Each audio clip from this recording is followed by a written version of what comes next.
Joni nggak selesai-selesai nih, terus aja beritanya bergulir. Dari dulu saya katakan Ahmad Joni ini banyak bohongnya ya, maka tempo hari juga sampai dia di Nusa Kambangkan itu karena memang berbelit-belit. Yang jelas dia tertangkap, ada kameranya, ada bukti-buktinya. Nah sekarang siapa sipir yang terlibat sampai barang itu bisa masuk, sampai itu diperdagangkan di dalam. Jadi bukan hanya pemakai, Ahmad Joni ini pengedar ya. Nah saya nggak tahu bandarnya ini udah terbongkar belum. Nah di persidangan kalau dia pun dituntut 9 tahun, nah ini kan media bilang 9 tahun tuntutannya. Saya pikir terlalu kecil itu, kenapa nggak dituntut 20 tahun sekalian. Nanti diponisnya ya 15 tahun kan gitu. Jadi benar-benar jerah. Ini kan orang nggak jerah, apalagi tempo hari katanya oknum penyidik itu mau memeras 300 juta. Terus sekarang oknum sipir katanya juga terlibat. Siapa yang terlibat? Dibongkar, dibuka semuanya. Siapa-siapa, jadi nggak ada yang ditutupin. Jaringannya siapa? Dia yang tahu Ahmad Joni. Ke atasnya ke siapa? Ke sampingnya ke siapa juga. Tapi dia sampai ibaratnya menyudutkan lah instansi pemerintah, yaitu di Rutan Salemba. Dia bilang saat dia sebulan sampai 3 bulan dia masih bisa nahan untuk tidak memakai narkoba. Karena saat di 2023 dia ada project di Thailand, dia bilang ada kerjaan memakai atau membeli barang haram tersebut legal kan bang di Thailand lah. Akhirnya dia balik lagi ke Jakarta, akhirnya dia ketagihan lagi, dan akhirnya di situ dia makai, dan disitulah puncaknya juga ya maaf ya, istrinya mentalak cerai dia. Itu yang membuat dia memakai ketiga kalinya di 2003. Itulah alasan dia. Nah itu gimana bang alasannya? Ahmad Joni ini kan selalu berdalih dia di Thailand, dia mau memakai 1 kilo pun 1 hari nggak ada persoalan. Di kita itu dilarang, kan ada undang-undang narkotika ya. Jadi jangan disamakan. Kalau dia mau memang menjadi narkobais, ya udah dia stay di sana tinggal. Jadi jangan negara kita dibawa-bawa harus seperti negara Thailand. Tidak, di kita hukumnya memakai narkoba tidak dibenarkan. Nanam pohon ganja aja bisa ditangkap, apalagi mengkonsumsi, menggunakan, memperbanyak. Ini hukumnya nggak main-main, ancamannya bisa 20 tahun. Nah Ahmad Joni itu kalau dituntut 9 tahun, ya udah terima. Tapi nanti ponisnya 7 tahun atau 6 tahun. Tapi terima, nggak usah nyeret-nyeret para petugas di sipil, petugas dari kepolisian. Nah ini kan semua diseret seolah-olah supaya ada bahan bargaining. Nah ini yang memang mulutnya Ahmad Joni memang tidak bagus, apalagi membanding-bandingkan Thailand, undang-undang di Thailand dan undang-undang di Republik Indonesia. Nggak bisa, di kita diatur jelas, jangan menggunakan, jangan memakai narkoba. Kan jelas, ancaman hukumnya jelas.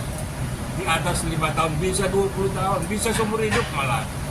Berarti tidak bisa jadikan alasan lah, bisa bilang gitu. Yang tadi abang bilang motifnya dia mau bargaining, bisa dibilang gitu ya bang kan? Nggak ada, jangan coba bargaining, ya artinya udah terima aja. Nanti suruh pengacaranya itu bikin pledoi. Kalau pledoinya memang nggak masuk di akal dan nggak diterima majelis hakim, ya udah terima putusan.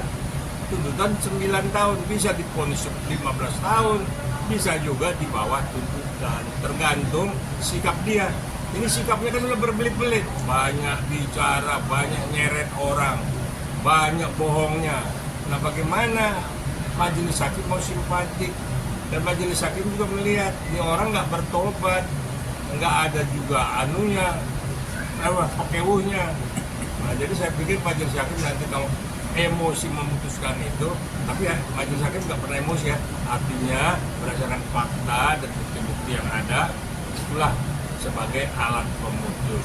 Keyakinan hakim yang dipakai untuk memutus seseorang apakah dia dihukum berat atau tidak, walaupun tuntutan 9 ya. Nah kalau menurut abang, gitu ya, kelakuan Ahmad Joni gimana bang di mata abang? Ahmad Joni saya ikutin dari awal sampai sekarang. Aduh, kalau orang Sunda bilang babaliut, banyak omong, banyak nyeret orang, dan saya pikir itu luar biasa kenakalannya nih. Dari dia pemakai, dia meracik menjadi dia bandingkan lagi hukum kita dengan di Thailand, apa hubungannya? Nah, saya pikir majelis hakim hukumlah seberat-beratnya. Karena ini orang udah, dan nggak ada jerahnya yang saya pikir akan membuat susah. Bang, tapi di situ juga lah dia bilang, dia sumpah demi Allah juga atas nama Tuhan, dia bilang saat di BAP pertama yang dia dituduh dan didakwa sebagai pengedar dan bandar, dia di situ merasa diintervensi dan ditekan oleh pihak penyidik, dan juga ada pemukulan, ada kekerasan fisik lah di situ. Dia masih tetap Bang dengan alasannya. Itu verbalismnya penyidiknya itu sudah dihadirkan Februari dan tidak diakuin. Memang tidak, karena tidak ada bukti-buktinya. Nah, artinya dia sudah nebar fitnah, berupaya menyeret-nyeret penyidik. Sekarang nyeret-nyeret sipir. Besok entah siapa yang diseret. Tempo hari ada orang tertentu ya yang ada di atas, dia coba seret-seret.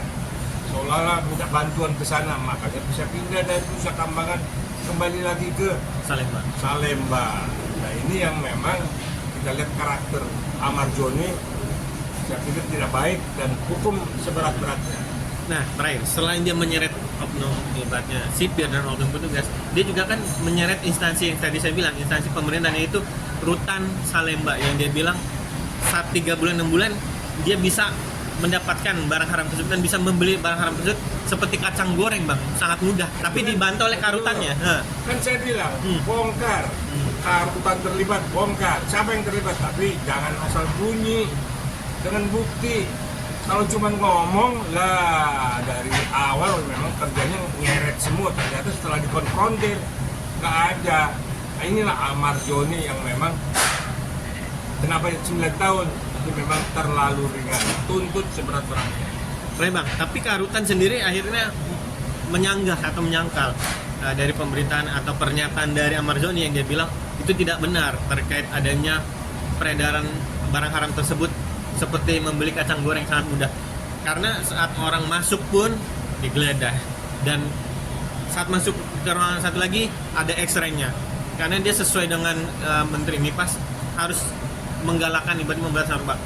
Gimana menurut Bang? Ini rutan sekarang udah ketat ya, karena Pak Menterinya pun juga bekas kabar eskrim ya, jadi sangat ketat, artinya nggak main-main. Dan bila ada oknum sipir atau karutan yang terlibat pasti dipecat.